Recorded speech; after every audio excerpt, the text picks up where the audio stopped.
Assalamualaikum warahmatullahi wabarakatuh.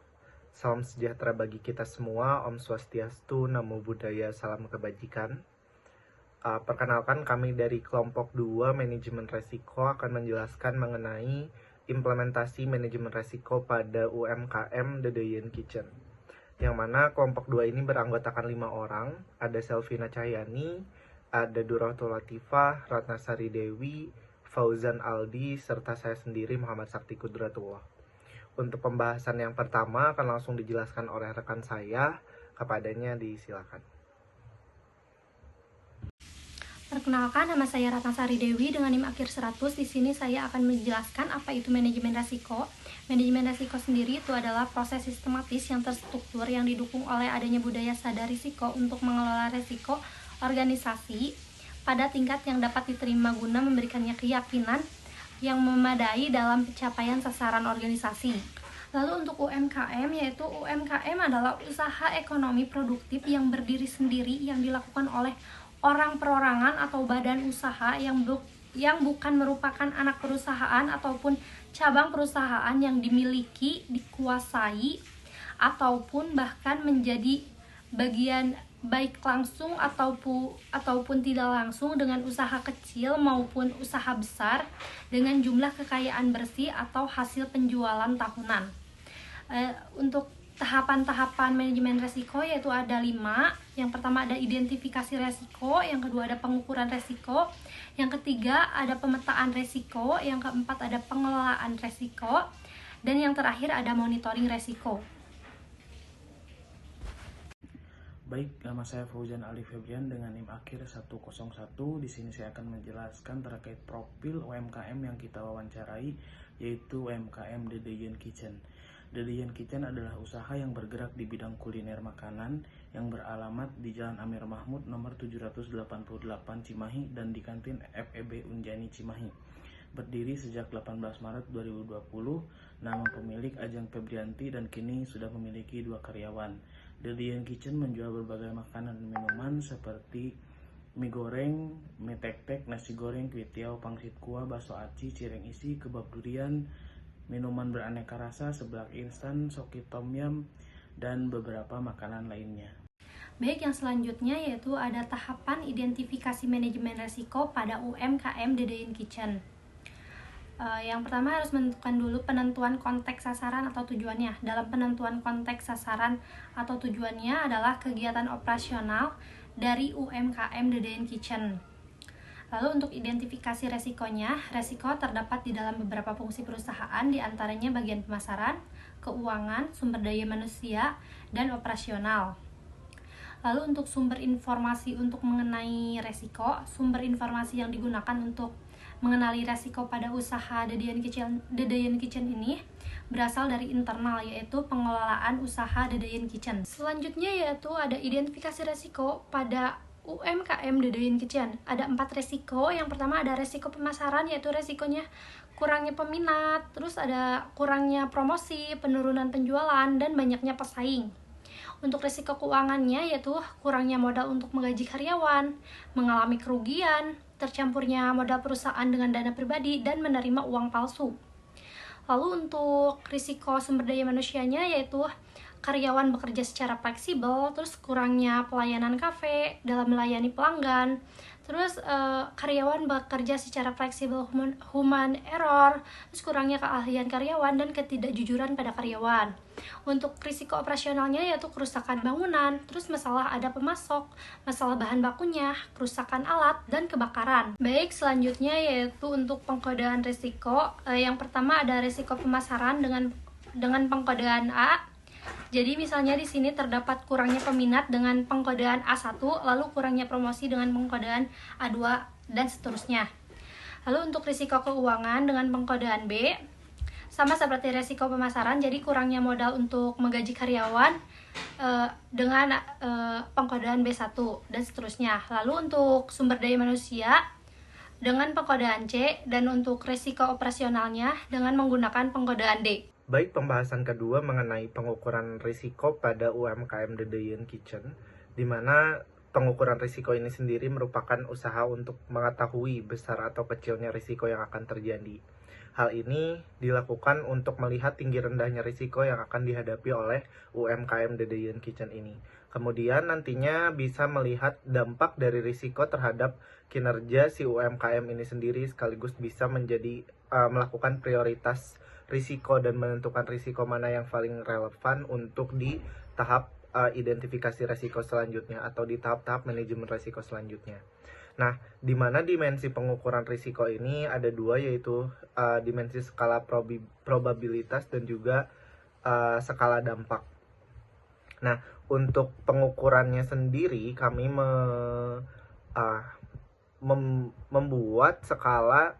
Yang pertama, untuk skala probabilitasnya itu dari 1 sampai 5, yaitu skala 1 sangat kecil kemungkinan terjadi, skala 2 itu jarang terjadi, yang skala 3 mungkin terjadi, skala 4 sangat mungkin terjadi, dan skala 5 hampir pasti terjadi. Nah, untuk skala dampak sendiri sama, ada 5 skala. Skala 1 itu sangat kecil, skala 2 kecil, skala 3 sedang, skala 4 besar, dan skala 5 sangat besar. Nah, di mana pada pengukuran risiko UMKM Dedeyan Kitchen ini sesuai dengan identifikasi risiko yang pertama, kita lihat pada tabel nomor 1 ada risiko pemasaran, di mana dengan kodenya itu A1, A2, A3, dan A4, di mana pengukuran risiko probabilitasnya itu untuk risiko yang pertama, yaitu kurangnya peminat, ada di probabilitasnya ketiga, skala 3, dan juga skala dampaknya itu 4 dengan skor total 12. Selanjutnya ada kurangnya promosi, di mana skala probabilitasnya itu 4 dan skala dampaknya itu 4 sehingga skornya 16. Ada penurunan penjualan atau A3 dengan skala probabilitasnya itu 4 dan skala dampaknya itu 5. Dan untuk yang keempat, ada banyaknya pesaing, itu skala probabilitasnya 4 dan juga skala dampaknya 4 juga, sehingga totalnya itu ada 16. Yang kedua ada risiko keuangan, di mana dengan kodenya itu B, ada 4 risiko, ada B1, B2, B3, dan B4. Kita mulai dari risiko yang pertama, yaitu kurangnya modal untuk menggaji karyawan, di mana ada B1 dengan skala probabilitasnya itu 3 dan skala dampaknya itu 4 sehingga totalnya 12. Ada mengalami kerugian, skala probabilitasnya itu 4 dan skala dampaknya 4 sehingga totalnya 16. Ada tercampurnya modal perusahaan dengan dana pribadi dengan skala probabilitas 3 dan skala dampaknya 4.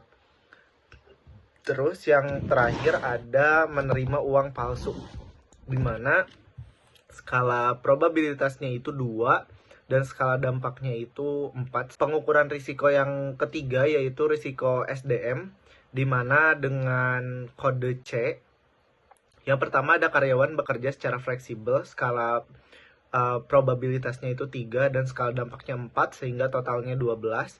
Kurangnya pelayan kafe dalam melayani pelanggan itu skala probabilitasnya 2 dan skala dampaknya 3 sehingga totalnya ada 5. Human error, di mana skala probabilitasnya itu 3 dan skala dampaknya itu 3 sehingga totalnya 9. Ada kurangnya keahlian karyawan, di mana skala probabilitasnya itu 3 dan skala dampaknya itu 9. Risiko yang terakhir yaitu risiko operasional, di mana ada kodenya yaitu D, di mana ada kerusakan bangunan, skala probabilitasnya itu 3 dan skala dampaknya 4 dengan total 12. Ada masalah pada pemasok dengan skala probabilitasnya 4 dan dampaknya 4 dengan total 16. Ada masalah bahan baku dengan total 9, di mana skala probabilitasnya 3 dan juga skala dampaknya itu 3 juga. Dan ada kerusakan alat, di mana kerusakan alat ini skala probabilitasnya 2 dan skala dampaknya 2 sehingga totalnya 4. Dan terakhir ada kebakaran, skala probabilitasnya 3 dan skala dampaknya itu 5 sehingga totalnya ada 15. Nah, Di slide berikutnya yaitu ada tabel matriks pengukuran risiko pada UMKM Dedeyen Kitchen. Artinya matriks ini disesuaikan dengan hasil perhitungan tadi, di mana ada keterangan itu hampir pasti, sangat mungkin, jarang, sangat kecil kemungkinan terjadi. Nah, probabilitasnya itu untuk hampir pasti ada 90% dengan skala 5, sangat mungkin dengan probabilitas 70% dengan skala 4, yaitu ada di dampaknya ada pada risiko dengan kode A2, A4, B2, dan D2 untuk skala dampak yang tinggi, dan untuk skala dampak yang rendah dengan probabilitas 70% itu ada di kode A3 dan juga C5. Nah, di mana selanjutnya ada keterangan mungkin dengan probabilitas 50%, skalanya itu 3, ada di skala dampak sedang itu di C3, C4, dan D3. A1 untuk skala dampak yang tinggi A1, B1, B3, dan C1. Dan juga skala dampak yang tinggi itu ada, yang sangat tinggi itu ada di D5. Selanjutnya ada keterangan jarang, di mana dengan probabilitasnya 30%, dengan skalanya 2 itu ada di skala dampak yang rendah itu D4. Terus skala dampak yang sedang itu C2, skala dampak yang tinggi ada B4. Dan yang terakhir ada keterangan sangat kecil kemungkinan terjadi, itu probabilitasnya 10%, itu tidak ada.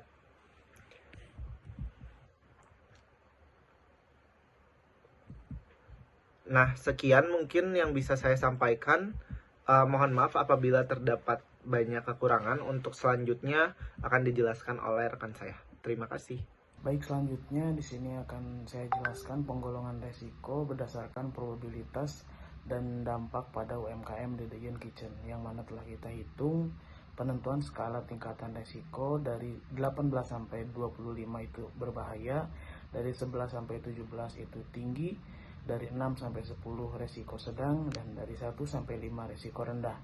Secara berurutan A1 sampai A4 memiliki golongan resiko tinggi, tinggi, berbahaya, tinggi. Resiko keuangan dari B1 sampai B4 memiliki golongan resiko tinggi, tinggi, tinggi, sedang. Dan di resiko sumber daya manusia, C1 sampai C5 memiliki golongan resiko tinggi, sedang, sedang, sedang, berbahaya. Dan risiko operasional dari D1 sampai D5 memiliki golongan risiko tinggi, tinggi, sedang, rendah, tinggi secara berurutan. Didapat pada grafik pemetaan risiko pada UMKM Dedeyen Kitchen. Di kuadran 1 ada A3, C5, A2, A4, B2, D2, C3, C4, D3, A1, B1, B3, C1, D1, dan D5. Di kuadran 2 ada B4 dan C2. Di kuadran 4 ada D4 dan tidak ada risiko di kuadran 3. Saya Selvina Cahyani dengan NIM 511201097 akan menjelaskan mengenai pengendalian risiko pada UMKM Dedeyen Kitchen. Yang pertama ada risiko pemasaran dengan kode A. Pertama, kurangnya peminat dengan kode A1. Teknik pengendalian yang digunakan adalah risk reduction. Lalu penanganan risiko dan strategi yang dilakukannya yaitu meningkatkan kualitas, fitur tambahan, serta peningkatan pengalaman kepada pelanggan. Lalu selanjutnya adanya kurangnya promosi dengan kode A2. Teknik pengendalian yang digunakan yaitu risk reduction. Penanganan risiko dan strategi yang digunakannya yaitu memanfaatkan media sosial sebagai jaringan internet untuk melakukan promosi dengan jangkauan yang lebih luas. Selanjutnya ada penurunan penjualan dengan kode A3. Teknik pengendalian risiko yang digunakan adalah risk reduction. Lalu penanganan risiko dan strategi yang dilakukan yaitu memberikan pelatihan yang relevan, dukungan, penjualan yang efektif untuk memastikan kemampuan dan memotivasi yang optimal. Selanjutnya, banyaknya pesaing dengan kode A4 dengan teknik pengendalian yang sama yaitu risk reduction. Penanganan risiko dan strategi yang dilakukan adalah memberikan pelayanan kepada pelanggan yang luar biasa dan memperhatikan terhadap kepuasan pelanggan. Selanjutnya, kedua ada risiko keuangan dengan kode B. Yang pertama adalah kurangnya modal untuk menggaji karyawan, yaitu kodenya B1. Teknik pengendalian yang dibutuhkan adalah risk deferral. Penggunaan risiko dan strategi yang dilakukan yaitu pengelolaan juga dapat menyisihkan sebagai keuntungan atau pendapatan bisnis sebagai cadangan darurat.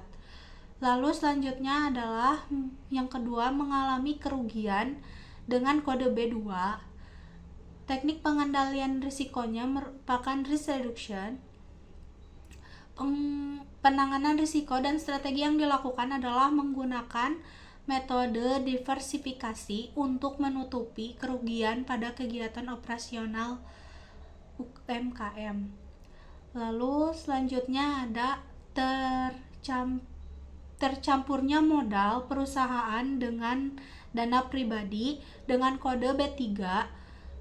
Teknik pengendaliannya yaitu risk reduction. Penanganan risiko dan strategi yang dilakukan yaitu membuat rekening khusus yang digunakan untuk kegiatan operasional usaha sehingga modal perusahaan dan dana pribadi tidak tercampur.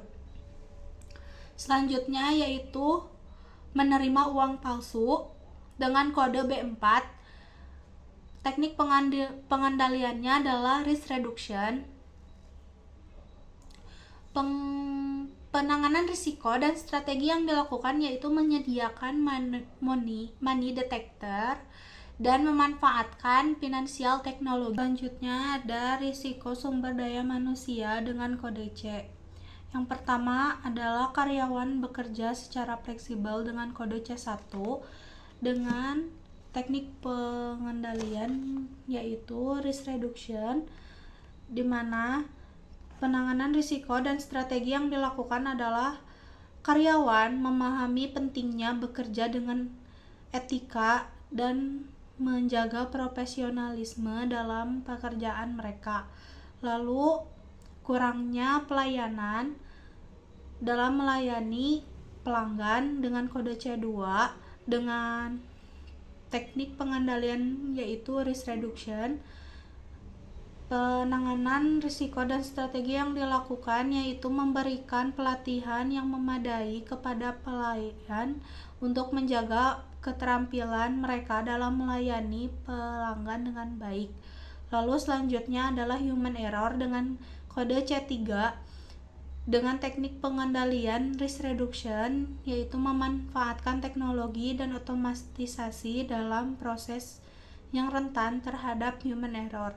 Lalu selanjutnya ada kurangnya keahlian dengan kode C4. Teknik pengendalian risikonya merupakan risk reduction dengan strategi yang dilakukan yaitu memilih karyawan yang tepat saat merekrut karyawan baru dengan memperhatikan keahlian dan pengalaman yang relevan dengan posisi yang sedang dibutuhkan.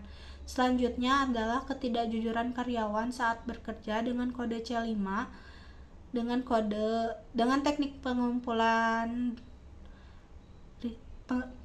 teknik pengendalian risiko yaitu risk deferral,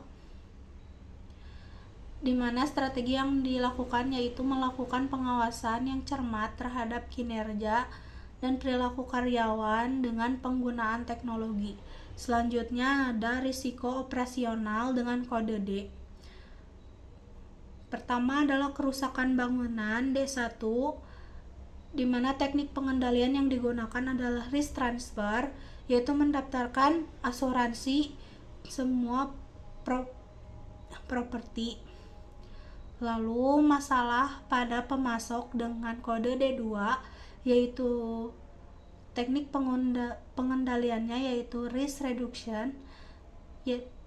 Strategi yang digunakan yaitu membuat kontrak kerjasama dengan pemasok mengenai ketersediaan bahan baku. Selanjutnya yaitu